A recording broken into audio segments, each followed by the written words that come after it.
pessoal, tudo bem? Sejam bem-vindos à oficina de Introdução ao Pensamento Computacional. A gente é a equipe do curso Pensando Computacionalmente, da FURG. Esse projeto ele é uma parceria do C3, Centro de Ciências Computacionais, com a PRAE, Pró-Reitoria de Assuntos Estudantis, da FURG. E esse projeto oferece cursos de pensamento computacional para todos os alunos da FURG e audiências até maiores. A definição e mais conceitos de pensamento computacional vocês vão ver um pouquinho mais à frente na nossa oficina. Mas, já adiantando aqui para vocês, por que diz pensando computacionalmente sem computador nesse slide, por exemplo? Porque vocês conseguem utilizar o conteúdo que a gente vai passar para vocês hoje aqui e todo esse mundo do pensamento computacional para resolver problemas e situações que até nem se aplicam à área da computação. Porque é muito mais a ver com a maneira de pensar, os pilares que a gente vai ver mais para frente e resolver os problemas com esse tipo de pensamento do que é com programar, por exemplo. Olha só, eu sou o Matheus, eu estou no 4º ano da Engenharia de Computação lá na FURG. E agora o resto da nossa equipe vai se apresentar aqui. Pessoal, eu sou o Carlos, eu estou no 5º ano da Engenharia de Computação na FURG e não vou falar a minha área de atuação porque mais ninguém quer falar. Oi pessoal, me chamo Priscila, eu estou no 4º ano da Engenharia de Computação. E aí pessoal, me chamo Anderson, também estou no 4º ano da Engenharia da Computação. Beleza, pessoal. Então vamos começar a nossa oficina aqui na Robopel 208.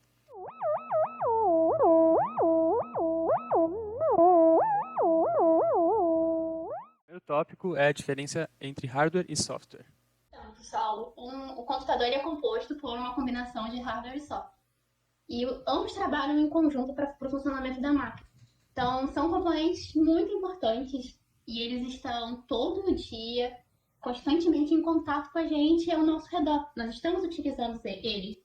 Porém, ainda a maioria da população não consegue diferenciar os dois. Então, eu vou falar aqui um pouquinho para vocês a respeito do hardware e do software e vocês vão ver como é que é simples. Então, a parte física de um computador nós chamamos de hardware, ou seja, tudo aquilo que vocês conseguem tocar. Aqui na imagem nós temos alguns exemplos de hardware. O mouse do computador é um hardware. Os componentes desse computador, memória RAM, processador, placa-mãe, placa de vídeo, tudo isso a gente consegue tocar, pegar nas mãos, então é um hardware. O próprio gabinete do computador também é hardware. Os periféricos, como o teclado, o mouse também é um periférico, a impressora, a tela do computador, então tudo isso nós chamamos de hardware. Agora, os softwares, eles são, numa analogia, como a mente do computador. Se o hardware, a gente pode comparar ele com o corpo do computador, o software, ele serve como a mente desse computador. Ou seja, todo aquele componente que não é palpável, a gente não consegue tocar nele. Em geral, eles são programas e aplicações desenvolvidas para serem executadas no computador. No próximo slide, nós temos alguns exemplos de software e vocês vão ver como eles são comuns e estão no nosso dia a dia. Olha, aplicativos são softwares, o próprio navegador do nosso computador, do nosso celular também são. Diversos programas que a gente pode instalar nesse computador. Vocês podem ver ali, ó, o WhatsApp que a gente usa todo dia é um software. YouTube, Facebook, tudo isso, antivírus também, todos eles são software.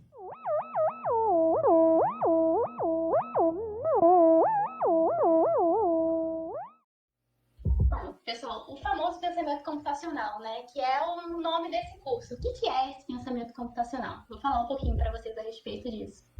Então, possuir conhecimento sobre a computação, gente, se tornou algo extremamente importante, né? E nem é mais um diferencial, é essencial. E para qualquer profissão, não apenas aquelas que estão envolvidas diretamente com a computação. Hoje em dia é muito difícil alguém trabalhar e não ter um computador, um celular por perto e estar utilizando aquilo ali como ferramenta do trabalho dele, né? Então, o pensamento computacional se torna uma área muito importante para ser aprendida e desenvolvida por todo mundo. O que ele é? Bom, ele é a forma de nós usarmos conhecimentos de computação em áreas diversas com o objetivo de solucionar problemas de forma mais simples, genérica e direta, utilizando raciocínio lógico. Gente, o que isso aqui nos diz? Com certeza vocês já ouviram falar de raciocínio lógico. É algo extremamente importante, né? E o pensamento computacional está diretamente ligado a isso. É nós desenvolvermos o nosso raciocínio lógico para conseguir resolver quaisquer tipos de problemas de quaisquer áreas mais fácil e de forma genérica. Então, vocês podem ver que é algo assim importante para qualquer pessoa, de qualquer profissão e qualquer área, né? Os pilares, gente.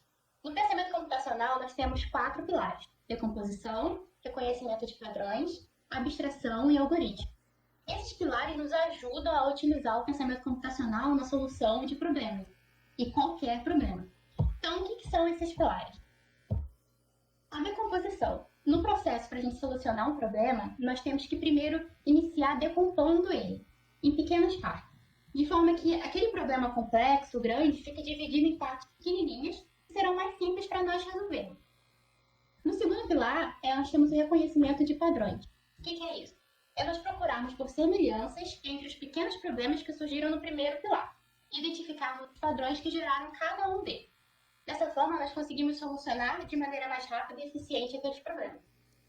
O terceiro pilar da abstração, nós definimos quais elementos são resolução e quais não são.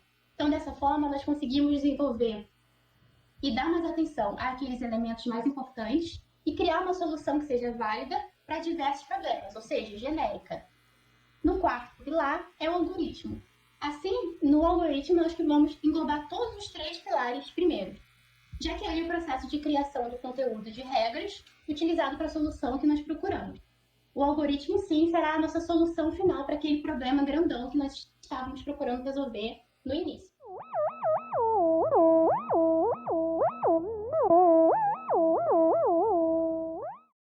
E o que é o computador? Todo mundo sabe mais ou menos o que é um computador, né? Todo mundo conhece, provavelmente todo mundo tem um computador.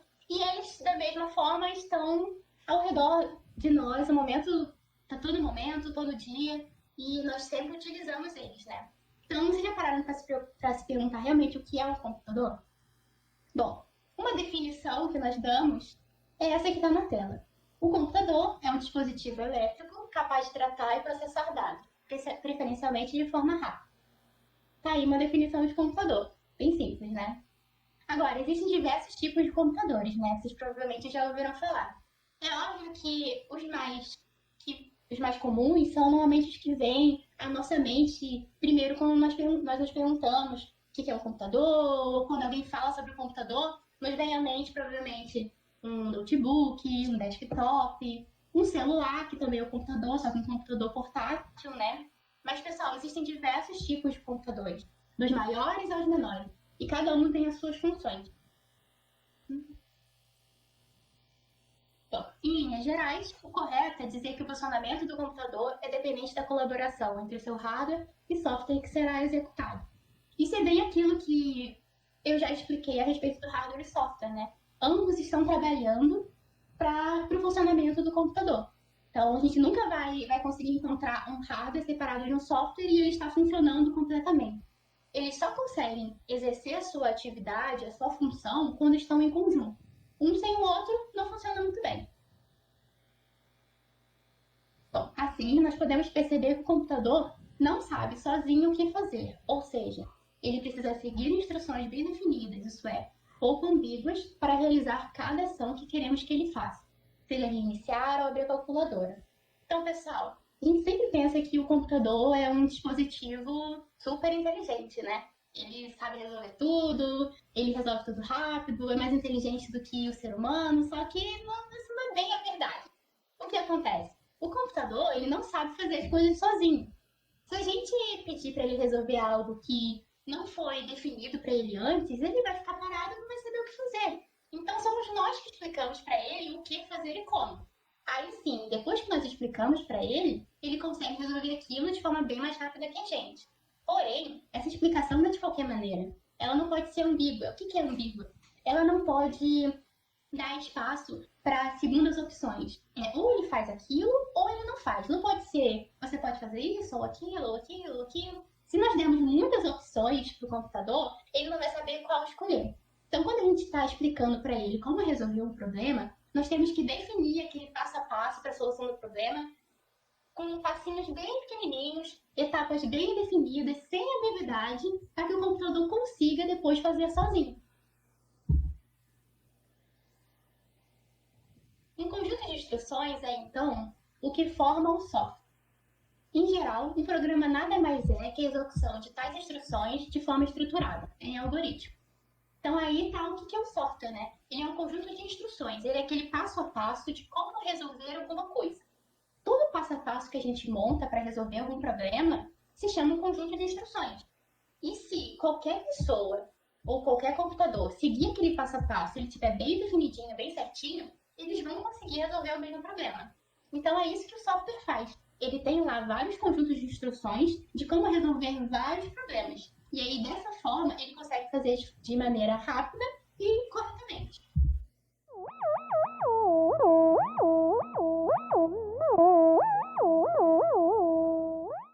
E agora, pessoal? Algoritmo e não sei programar. Vamos com calma, que não é nenhum bicho de 7 cabeças. Então, basicamente, um algoritmo ele é uma sequência de instruções.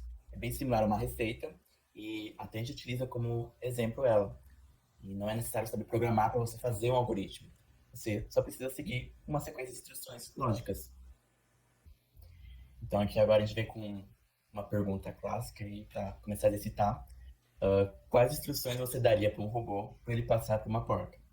Parece bem simples, né, se a gente for para pensar, mas agora vocês aí tentam pensar e eu vou perguntar aqui a opinião dos meus colegas aqui de equipe. E, Carlos, fale uma sequência de instruções para um robô passar por uma porta.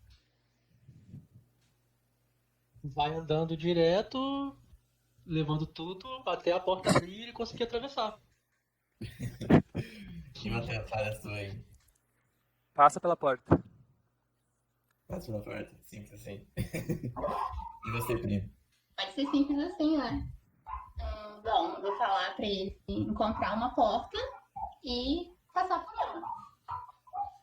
Hum, Olha, as soluções que vocês deram são válidas, só que elas contêm ambiguidade. Elas podem ficar mais específicas e melhorar ainda mais essa sequência de instruções. A gente pode ter alguns probleminhas aí no meio. Por exemplo, o robô ele vai saber como virar a maçaneta e abrir a porta. A porta pode ser que já esteja aberta, ou a porta seja trancada. Então, tem várias coisas que a gente pode estar analisando, mas não deixa de ser soluções viáveis, só que contém ambiguidade. Então, a gente tem aqui um exemplo que a gente trouxe aqui nos slides, que é vá até a porta mais próxima, caso esteja fechada, abra a porta e passe pela porta.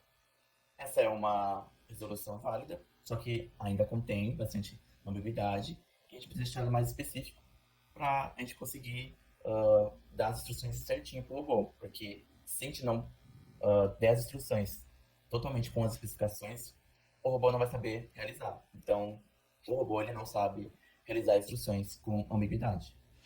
Pode ser que esse modelo de robô já saiba o que é uma porta, por exemplo. Aí isso aqui funcionaria.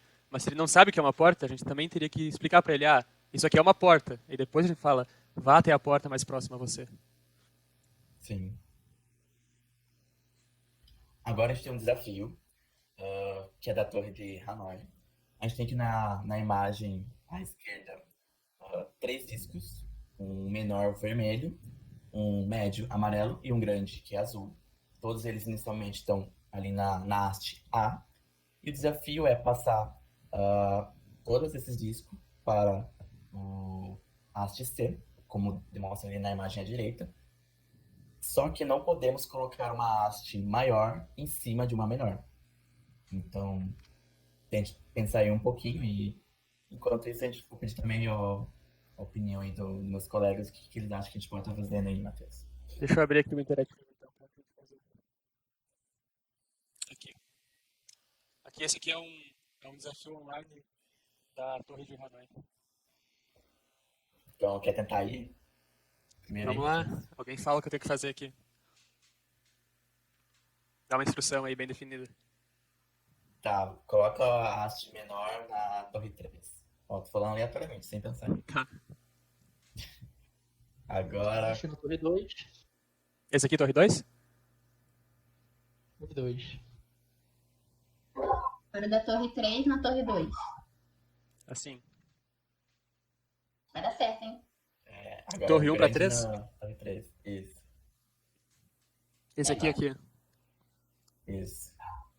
Ah, agora é fácil. Ficou trivial.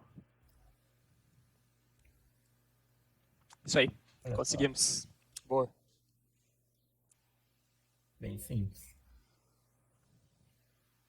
Então aí no próximo slide a gente vê as sequências aí de instruções que a gente fez para estar realizando esse desafio. Então, perceba que aqui no desafio de Enor, a gente fez um algoritmo. Aqui tem uma sequência de instruções, umas sequências lógicas, que fazem realizar esse desafio. Então, esse aí é um algoritmo. Então, esse é o nosso segundo algoritmo, né, que a gente está fazendo, porque a gente fez primeiro da porta. Basicamente, sim. Mas esse aqui é o que não contém a ambiguidade. E agora, como a gente pode representar o algoritmo? Quais são as formas de representar o algoritmo? Vamos ver eles agora. A primeira forma que a gente tem é de pseudolinguagem, que ela basicamente é bem similar com um texto e com uma receitinha. Você vai colocando ali uma sequência de instruções, sequência lógica, e é isso. Existem padrões de algumas bibliografias que utilizam para fazer pseudocódigo, mas aqui a gente precisa ser muito ir nas regras e fazer igual essas bibliografias passam. A gente pode simplesmente indicar ali o nosso início e em seguida ali os nossos passos, nossa sequência lógica de instruções, e daí termina ali com o fim. Isso já é o suficiente para o nosso pseudocódigo aqui. Também a gente pode colocar um nome ali, igual a gente fez ali nesse exemplo, que é um algoritmo para dormir. A gente tem ali início, tem a sequência e ali um fim. Então, a gente não precisa se prender muito aqui a seguir algumas bibliografias de pseudocódigo, que algumas seguem alguns padrões. Aqui a gente pode fazer mais simples aqui. O importante é entender essa sequência lógica. E outra forma que a gente tem de representar um fluxograma, representar um algoritmo, desculpa, é através do fluxograma. E aqui a gente tem um exemplo de algoritmo da lâmpada, e a gente pode logo perceber que essa forma de representar ela é bem visual. Ela tem aqui formatos que auxiliam a gente no nosso fluxograma. E aqui vai ser importante a gente seguir alguns padrões, algumas regras, para ficar mais fácil essa visualização. Todo fluxograma a gente vai começar ali com o início, como a gente tem indicado ali naquela forma ali. E depois a gente vai ter essas setas, que elas vão estar indicando o fluxo do nosso diagrama. Então, ali no nosso exemplo, depois do início, a gente vem ali para aquela caixinha que está escrito apertar o interruptor. Aquela caixinha, que é um retângulo, ela serve para estar indicando ações dentro aqui do nosso algoritmo. Então, apertar o interruptor. Depois ali no nosso fluxo, ele vai para esse losango, que é uma estrutura de decisão, né? Basicamente, a gente vai fazer uma pergunta de sim ou não, colocar ali dentro desse losango. E se essa pergunta ela tiver uma resposta positiva, a gente vai para um lado. Se ela tiver uma resposta negativa, a gente vai para o outro lado. Como está indicado ali no fluxo, com sim e não. Se a gente for ali para o não, né? Ou seja, a lâmpada ela não acendeu, a gente vai para aquela caixa de ação que está escrito ali, jogar a lâmpada fora e colocar outra. E daí a gente segue ali o fluxo e vai voltar ali para o apertar o interruptor. E depois a gente vai novamente, a lâmpada acendeu, vamos supor que sim, aí ela vai seguir o fluxo positivo e vai estar se encerrando ali no fim. E se ele tivesse sem energia? Sim, outro ponto, ia estar jogando um monte de lâmpada à toa. É verdade. Exatamente, só por causa da energia desligada. Sim. Então, ó, perceba que é uma solução válida, porém ainda contém ambiguidade. Então, dá pra gente perceber que parece algo bem simples, né? E pra gente muito trivial, né? Pra estar se realizando. Porém, se a gente for colocar aí para um computador fazer isso, ele não vai conseguir fazer porque ele é burro. Ele precisa de tudo detalhado para ele conseguir fazer. Nós que somos os seres pensantes aqui e que conseguimos realizar essa atividade que é simples. Só que se a gente for colocar no papel o que passa todo o nosso cérebro aqui para a gente realizar, é um monte de passos e instruções que a gente nem tem ideia de que a gente é capaz de processar. Pode levar disso não fiquem com medo, não vai existir Skynet, tá? A inteligência artificial não vai matar todo mundo, podem ficar tranquilos, tá? A não ser que alguém diga pra fazer, né? Se alguém fizer um programa pra fazer isso, aí tudo bem. Mas tirando isso, não vai acontecer. A outra forma que a gente tem aqui para representar é através da linguagem, que a gente precisa aí de um computador, né, para estar realizando ela. Então, aqui a gente tem um exemplo. A linguagem que a gente tem aqui como exemplo é o C. Então, passando rapidamente aqui por esse código, logo ali na primeira linha, a gente tem aquele include stdio.h. No C, tem como padrão ali, a gente está incluindo logo de início essa biblioteca, pois essa biblioteca vai permitir que a gente utilize o printf e o scanf. Aqui a gente pode perceber que a gente está utilizando o comando printf, que é de mostrar na tela, e para a gente estar utilizando esse comando é necessário incluir essa biblioteca. E a gente pode fazer uma analogia com uma biblioteca física normal, pois se a gente não tem ali um conhecimento, a gente vai até a biblioteca procurar aquele conhecimento. Aqui é a mesma coisa. Então, vamos supor ele que o nosso computador está lendo, ele vai lendo linha por linha do nosso código, e quando ele chega ali no printf, ele vai ver, opa, eu não sei o que esse comando tem que fazer, não sei o que é esse printf. Então, eu vou procurar ali nas minhas bibliotecas. Então, ele vai lá nas bibliotecas que eu incluí e vai procurar esse printf. E ali no stdio, ele vai encontrar como realizar os comandos desse printf, a sequência de passos que eu tenho que realizar quando eu chamo esse comando. Então, é bem como se fosse uma biblioteca mesmo. Quando eu não sei algum conhecimento, eu vou até a minha biblioteca, procurar aquele conhecimento, e depois que eu encontro ele, eu consigo estar aplicando. Aqui é a mesma coisa. Dele em seguida, na segunda linha, a gente tem ali o int main. Essa é uma função que a gente fala que é a função principal, a gente sempre declara ela, onde a gente vai estar colocando todo o nosso código principal. Então, depois a gente vem ali para uma declaração de uma variável. A declaração que a gente declarou ali é o num, e esse num, perceba que antes dele vem a palavra int. Isso indica que essa variável num é do tipo inteiro. E logo ali em seguida a gente já está atribuindo um valor para essa variável.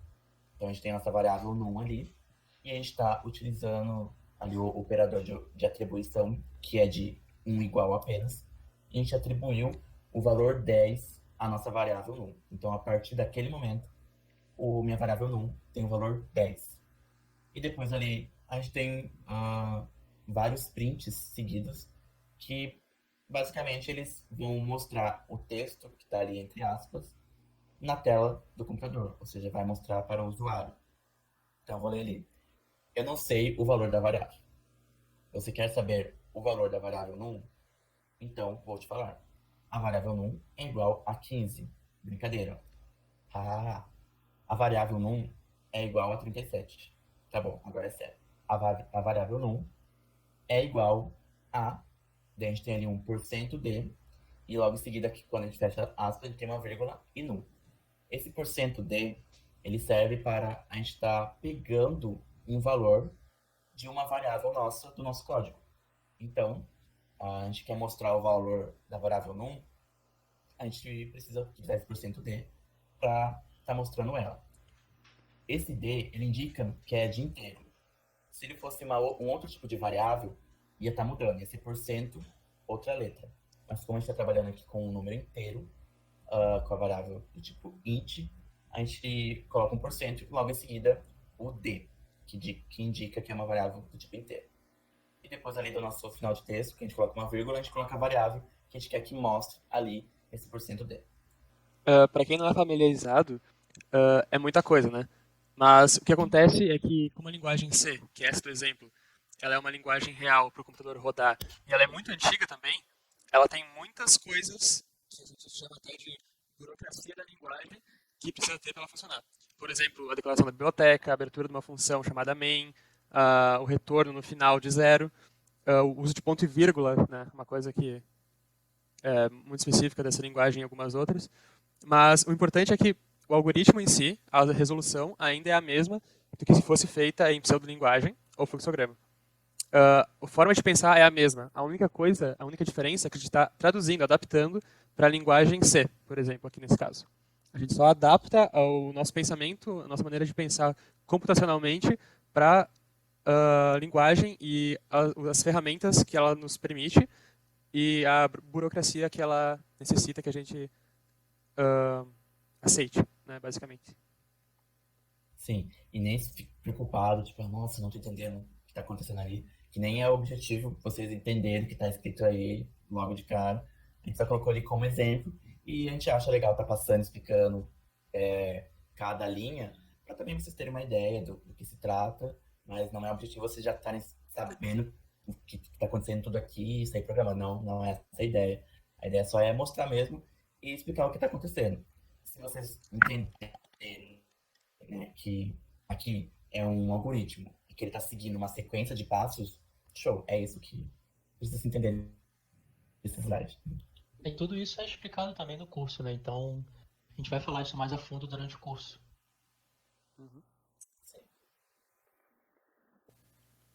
Tá. Então agora vamos falar um pouco sobre variáveis. A gente falou um pouco ali no slide anterior a respeito.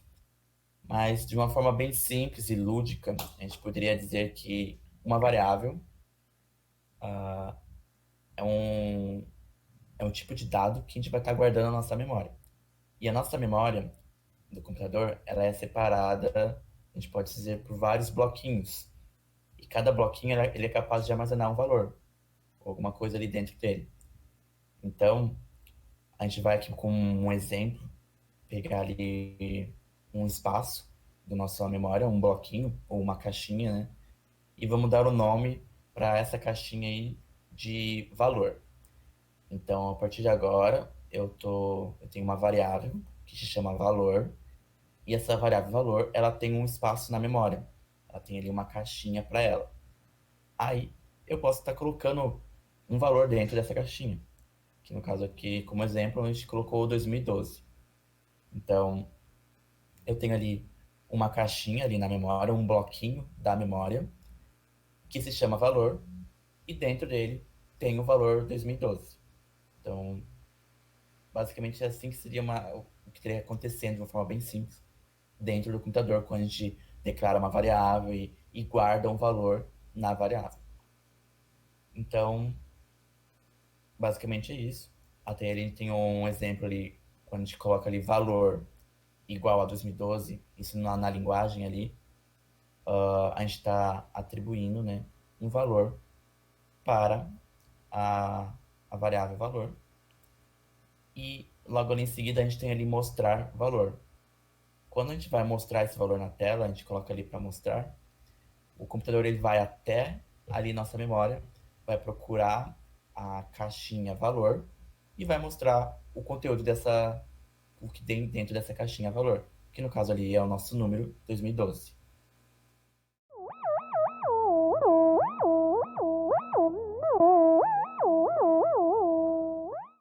Então agora vamos começar a exercitar, né? Vamos construir um algoritmo aí. Agora o nosso amigo Matheus vai continuar. Beleza, então, pessoal. Essa oficina, ela é, na verdade, uma junção de várias aulas que a gente oferece no nosso curso. E o nosso curso é baseado em material próprio, que é uma apostila que foi escrita pela Priscila, que está aqui com a gente hoje, e a gente utiliza desde o ano passado. E nessa apostila tem exercícios. E esse aqui é um dos exercícios da apostila. Se vocês se interessarem pela essa apostila, sigam a gente nas redes sociais, falem com a gente pode disponibilizar para vocês. Então, o primeiro exercício que a gente tem aqui para fazer, o primeiro algoritmo que a gente vai construir de verdade junto, é uma solução para esse problema aqui, que eu vou ler agora. A D. Anderson gosta de calcular a área de retângulos para relaxar. Ele precisa que você crie um algoritmo que peça as dimensões de um retângulo, base e altura, leia e calcule a área para saber se os cálculos que ele fez são corretos. Não esqueça que o A.D. Anderson está esperando você mostrar o resultado do cálculo para ele. E uma ajudinha para a gente aqui. Você deve receber 2 dados do usuário, a base e a altura, calcular a área do retângulo e mostrar na tela. O que é essa ajudinha? O que ela está fazendo? Se vocês lembram lá dos pilares do pensamento computacional, um deles é a decomposição. E é exatamente isso que isso está fazendo aqui. Está pegando o nosso problema inteiro, todo esse enunciado, e transformando num problema mais sucinto, e no qual a gente pode enxergar as etapas muito mais facilmente. Então, vamos fazer exatamente isso em uma pseudolinguagem que eu vou inventar agora. Porque, como o Vandinho falou antes, a pseudolinguagem, existem várias bibliografias com várias regras diferentes, vários programas que rodam ela em várias formas diferentes, mas a gente tem essa liberdade de escolher como a gente quer. Pois ela é uma pseudolinguagem, a gente pode fazer como a gente quiser e achar melhor para a gente se entender. Então aqui eu estou com um editor de texto de Python, mas como é uma pseudolinguagem eu posso utilizar aqui também, já que a gente não vai estar executando esse arquivo. Vamos lá. A gente precisa receber dois dados do usuário, a base e a altura. Primeira coisa que a gente tem que fazer. Eu vou criar então duas variáveis. Base e altura. E vou dizer aqui na frente que são variáveis, só para a gente não se perder. Ok, então, na minha pseudolinguagem eu estou declarando ali variáveis, base e altura. Tá? Agora, o que a gente tem que fazer? A gente não tem nenhum valor para essas duas variáveis. A gente tem que pedir para que o Ad Anderson informe para a gente. Então, quando ele executar esse programa aqui que resolve o problema dele, vai aparecer assim para ele assim. Digite a base e digite a altura. Então a gente tem que fazer com que o programa faça isso. Vamos colocar aqui assim. Próxima instrução para o programa é receber base. E depois receber a altura. Então aqui o que vai acontecer? Vai receber a base. Olha só, é o mesmo nome da variável. Já vai jogar aqui na nossa variável o valor que ele inserir. A altura, mesma coisa. Vai receber a altura, vai jogar nessa variável de mesmo nome o valor que ele receber. Agora, eu preciso da área também. Eu não necessariamente precisaria fazer essa nova variável aqui, mas eu vou fazer ela para ficar um pouco mais legível no nosso código. Tá? A gente tem a base e a gente tem a altura, os dois armazenados em variáveis no nosso código. O que a gente tem que fazer é calcular a área, que, como a nossa ajudinha diz aqui pra gente, é a base vezes a altura, a área do retângulo. Então, a área, que é uma variável, vai receber a operação de multiplicação entre base e altura, que são as outras duas variáveis. Essas duas variáveis vão se multiplicar, e esse valor vai ser armazenado, olha só, na variável área. E aí, com isso, a gente vai mostrar na tela, mostrar área. Isso aqui que eu escrevi não é uma linguagem de programação de verdade. Ela não existe. Isso aqui não rodaria se eu apertasse aqui para rodar. Isso aqui é pseudolinguagem, mas é um algoritmo perfeitamente válido para resolver esse problema. A gente só não tem como rodar ele, mas ele é um algoritmo feito para resolver esse problema e ele resolve esse problema. Se eu traduzir isso aqui para outra linguagem de programação, por exemplo, e rodar, com certeza vai funcionar, se eu respeitar a sintaxe e demais burocracias daquela linguagem. Se me permite, pessoal, só falar uma coisinha rápida. Para quem ficou com dúvidas sobre o que é variável, eu gosto de fazer a seguinte analogia.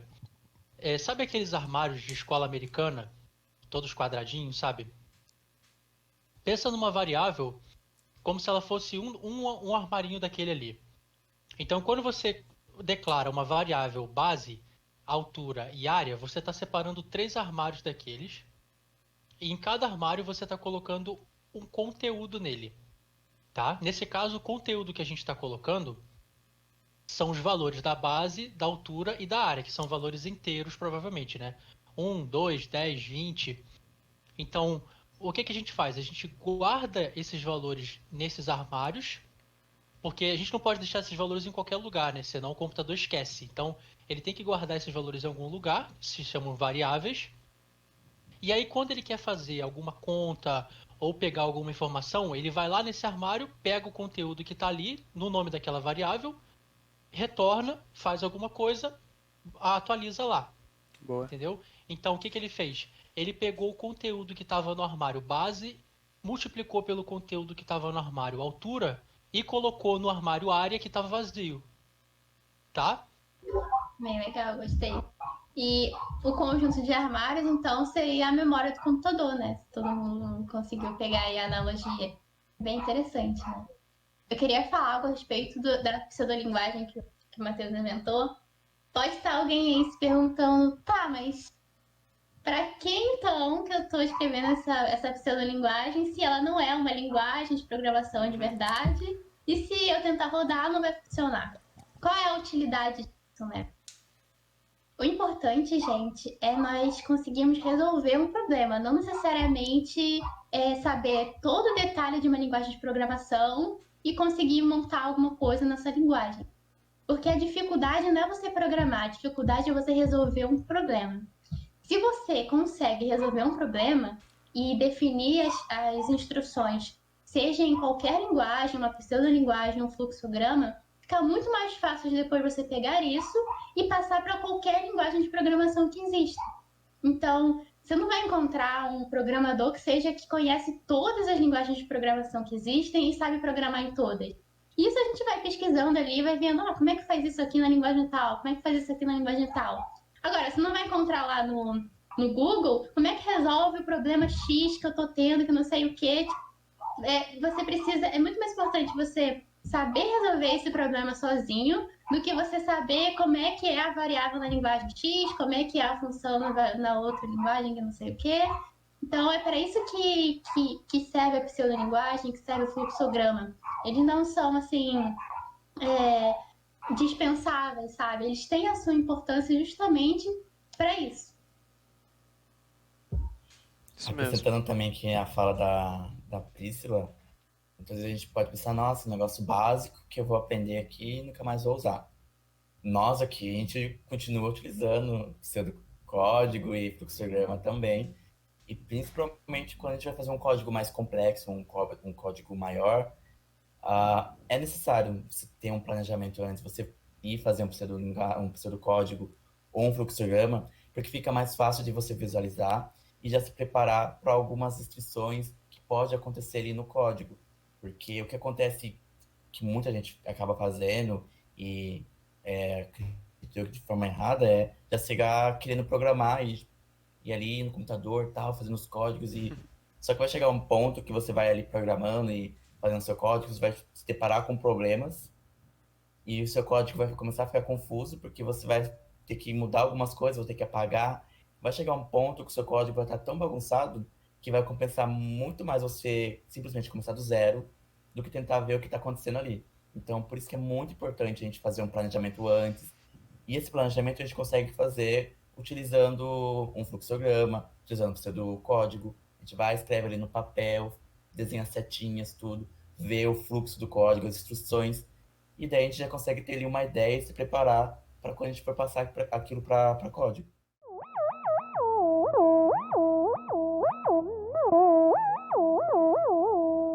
A gente vai entrar em estrutura de decisão. Que se vocês perceberam antes, naquele primeiro fluxograma de exemplo de troca de lâmpada, a gente já fazia um teste lá. E é exatamente isso. A estrutura de decisão é para tomar uma decisão, chegar a um ponto do código do nosso algoritmo que a gente precisa ir para um lado ou para o outro. A gente tem que tomar uma decisão.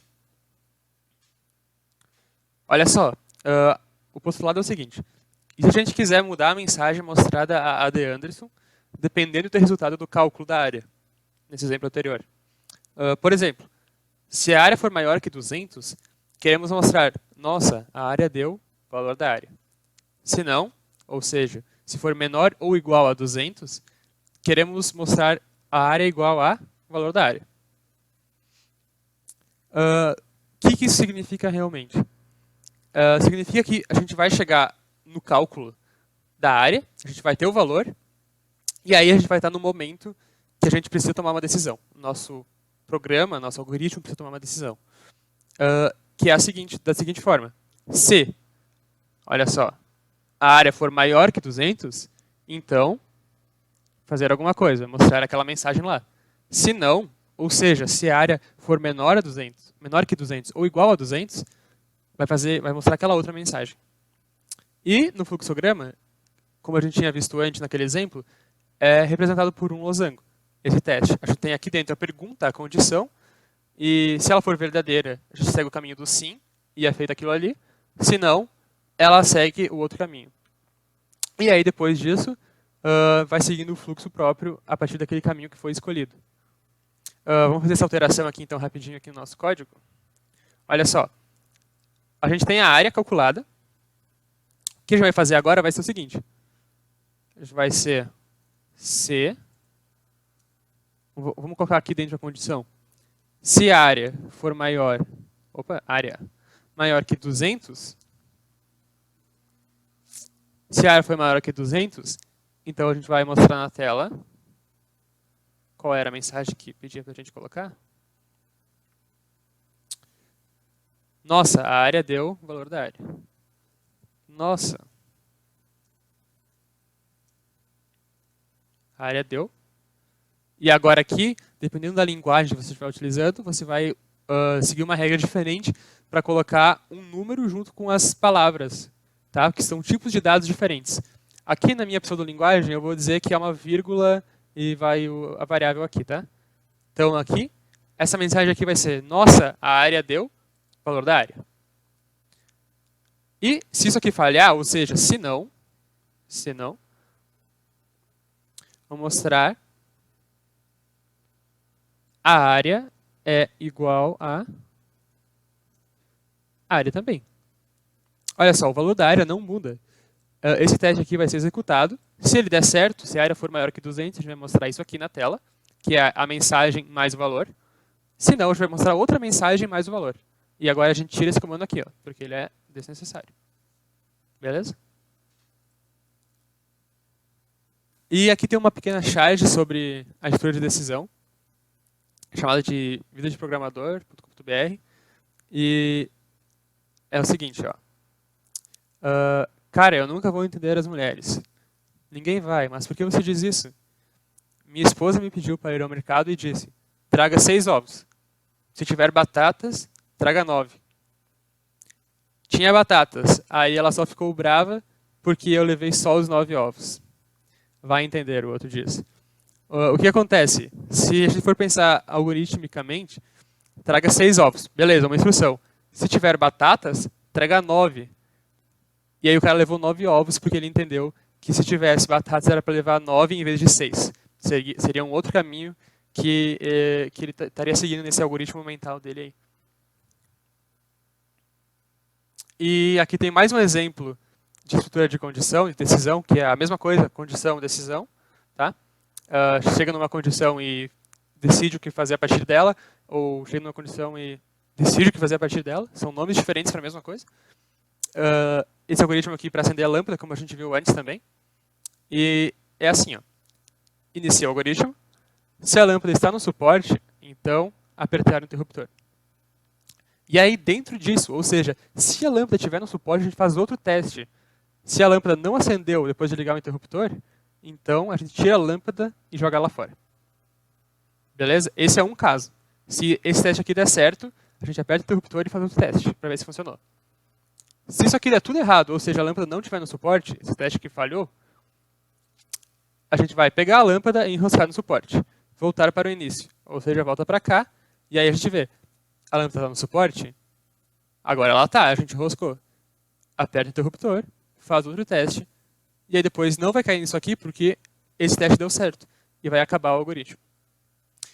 Aqui está o fluxograma. Olha só, iniciamos, e aí vê, a lâmpada está no suporte? Se sim, vai apertar o interruptor e vai testar se acendeu. E aí se acendeu, beleza, acabou. Só que se o primeiro teste falhar, aí a gente vai colocar ela no suporte e voltar para o início e fazer o teste de novo. Tá? É a mesma coisa, só que no fluxograma eu acho que é até um pouco mais fácil de visualizar. Pela parte da estrutura de condição e decisão, esse é o básico dessa estrutura. Essa estrutura, ela é a base das estruturas da programação. E dos algoritmos, enfim, né, em geral.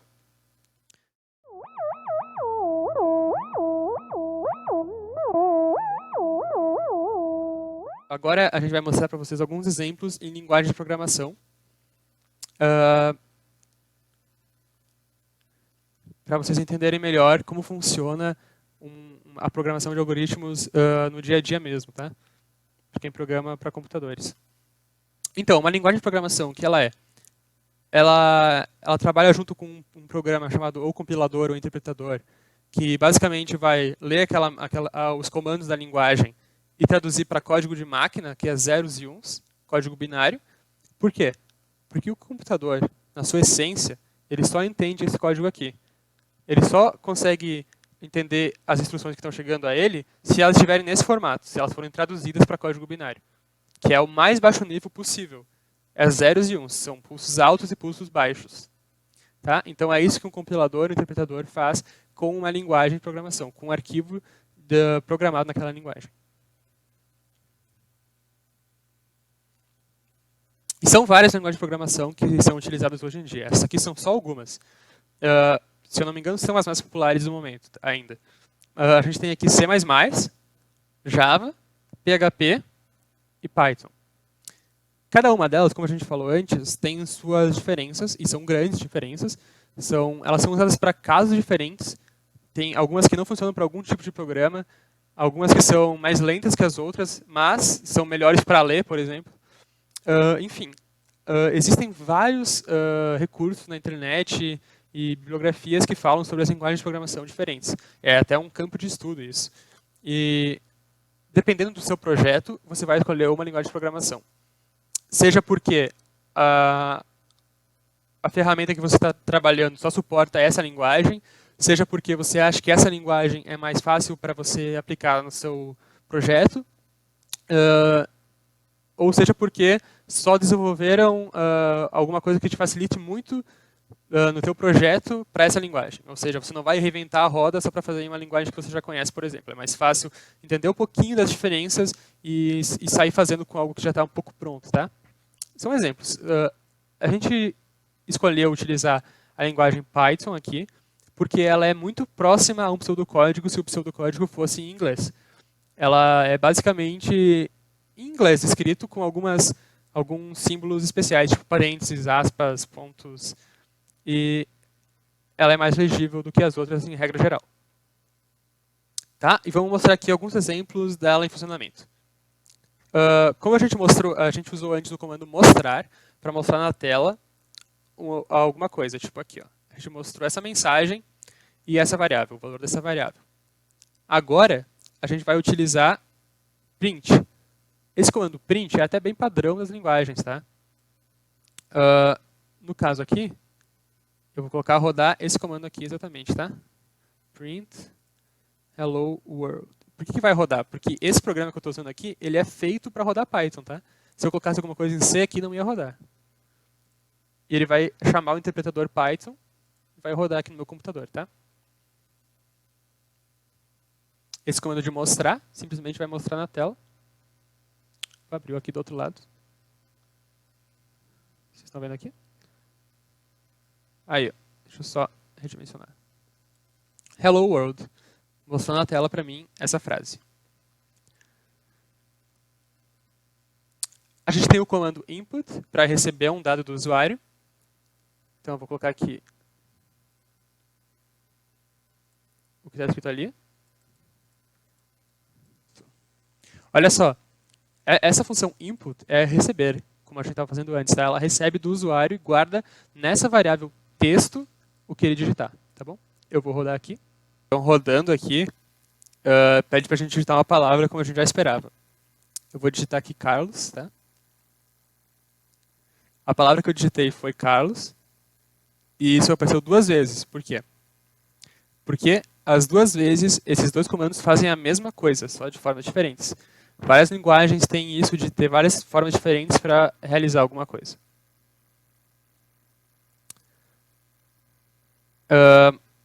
E da mesma forma que a gente fez essa palavra, digitou essa palavra, a gente também pode querer digitar um número, né? Claro.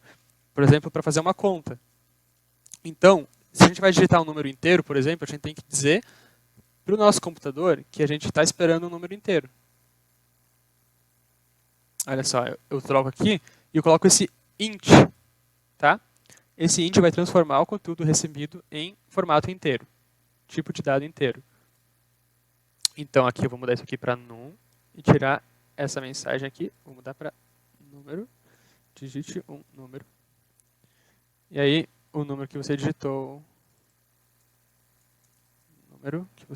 é num. Se eu rodar aqui,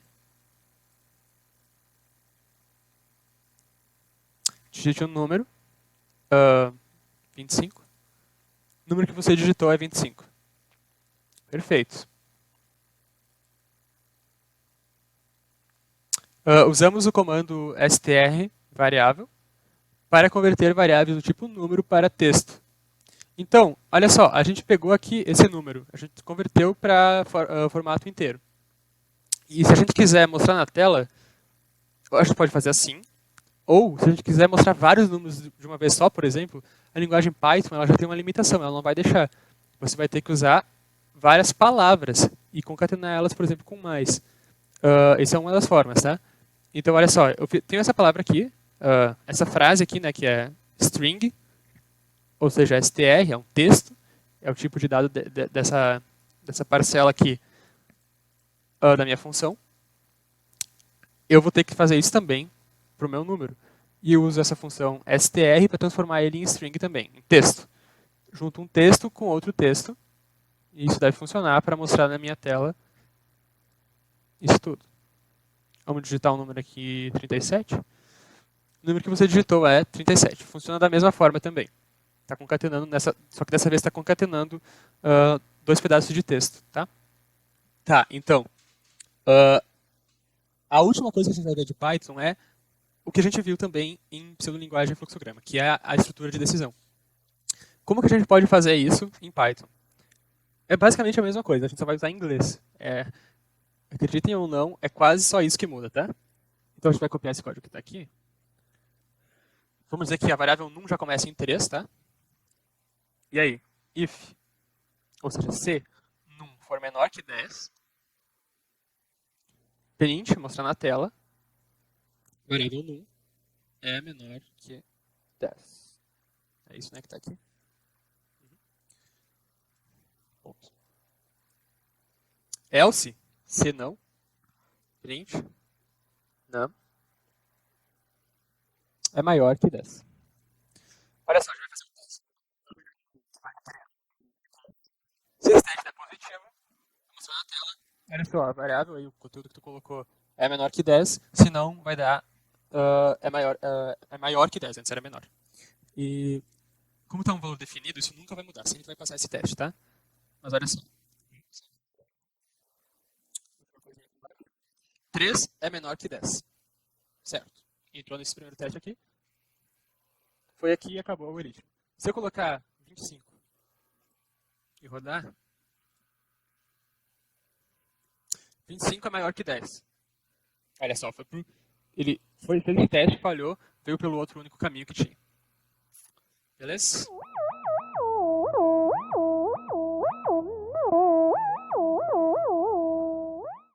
E para terminar, a gente vai traduzir o algoritmo da área, que a gente fez antes, para Python. A gente tem aí pseudolinguagem, a gente tinha aí pseudolinguagem, a gente vai traduzir para Python. Então, estou aqui com ele em mãos, o algoritmo que a gente fez antes em pseudolinguagem. Vamos traduzir ele para Python, tá? Eu vou abrir aqui um novo arquivo Python, para a gente copiar lado a lado. Então vamos copiar e transformar isso em Python, tá? A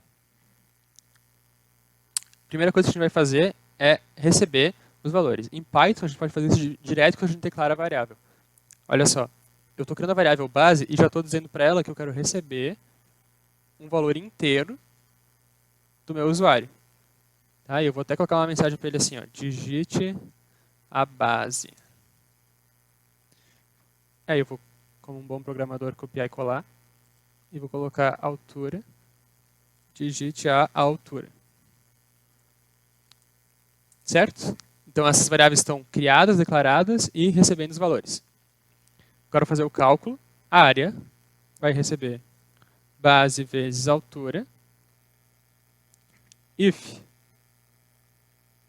Eu não precisaria colocar os parênteses aqui, tá, no Python, mas eu vou colocar só para ficar mais parecido com a nossa solução anterior. Se a área for maior que 200, print, é a função de mostrar do Python. Nossa, a área deu área. Else, que é o senão, print, a área deu área. Esse aqui vai ser um arquivo que eu vou chamar de oficina 2. Ok. Eu vou rodar aqui então. Diga uma base pra gente testar aqui. 4. E a altura? E, pessoal, 5. A área deu 20. 4 vezes 5, 20. Beleza, tá funcionando, olha só. A área deu 20. Significa que ele printou pra gente essa mensagem aqui. Ou seja, ele falhou o teste. A área não é maior que 200. Verdade, 20 não é maior que 200. A gente sabe disso. Então, show de bola, funcionou. Agora eu vou colocar valores... Só atentar aqui que quando a área deu 20 a gente comemorou, é porque tem a possibilidade de dar menos 5, 30. Nunca Às vezes sabe. acontece, tá, gente? Verdade. Sabe-se lá de onde o computador tá puxando essas informações aí, às vezes acontece, tá? Acontece mesmo. Geralmente, até quando tem muitos arquivos, tá trabalhando um projeto muito grande, acontece essas coisas, você nem sabe de onde vem, aí tem que parar, analisar, mas enfim. Acontece mesmo. Agora eu vou colocar uns valores bem altos, tipo 2 vezes 100. A área deu 200.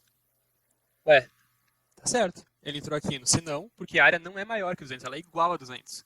Então aqui já está provando o que a gente tinha falado antes, tá? E ele está fazendo esse teste aqui. A área é maior que 200, se ela não for, ele vai vir para cá, independentemente se for igual ou menor. Tá? E por fim, vamos testar com números altos, extraordinários, tá? Vou colocar aqui 1000 e 25. Nossa, a área deu 25 mil. Agora sim, esse teste aqui deu certo. A área é maior que 200. Beleza? Você quer falar alguma coisa, cara, sobre linguagens aí? Que você disse que ia fazer um comentário? Cara, na verdade, eu acho que as pessoas devem se perguntar assim, tá, mas eu já sei mexer em computador, já sei abrir o Instagram e o Facebook, já sei curtir, compartilhar foto. Por que eu vou aprender a programar? Por que eu vou aprender a ficar fazendo esse negócio chato, pensando em armário, botando coisa dentro do armário? Bom, tem um motivo, né, gente? A gente traz isso porque, primeiramente, quando você aprende a programar, você aprende a pensar de forma lógica, né? Então, isso influencia na sua maneira de pensar. Você se torna uma pessoa que começa a pensar mais nas possibilidades antes de fazer alguma coisa, nas consequências. E, além disso, a gente mostrou aqui que o computador, uma vez que você ensina para ele uma tarefa, ele vai executar aquela tarefa quantas vezes forem necessárias e você não precisa falar mais nada para ele. Ou seja, o computador ele é muito bom em fazer tarefas repetitivas. Então, por que que a gente, no nosso dia a dia, precisaria fazer essas tarefas repetitivas e passar às vezes um dia inteiro, 2 dias, fazendo uma tarefa repetitiva, se a gente sabendo programar, pode fazer um código de às vezes 5, 10 linhas de código e uma coisa que você precisaria 2 dias ficar fazendo ali, você manda o computador fazer, ele faz em 5 minutos e pronto, a tarefa foi concluída, entendeu? Então, saber programar é uma ferramenta que vai te auxiliar no seu dia a dia, inclusive no seu trabalho. Por mais que você trabalhe numa área que não seja relacionada à computação, pode ter certeza que o fato de você saber programar vai influenciar muito no seu dia a dia e vai te ajudar bastante. Quando a gente pensa computacionalmente, a gente não precisa de um computador, como a gente já reiterou várias vezes aqui, né? A gente não precisa do computador ou programar mesmo, né? O importante é saber pensar de forma mais lógica e dessa maneira a gente consegue observar os problemas que a vida nos dá, ou qualquer situação, de forma mais crítica. Isso que é importante, levar daqui. Isso aí.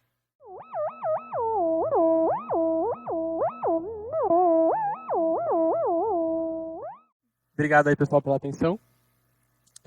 Se vocês quiserem, tem a nossa rede social no Instagram e no Facebook. Vocês podem seguir a página, mandar mensagem. A gente está sempre aí atento, conversar com vocês, tirar qualquer dúvida.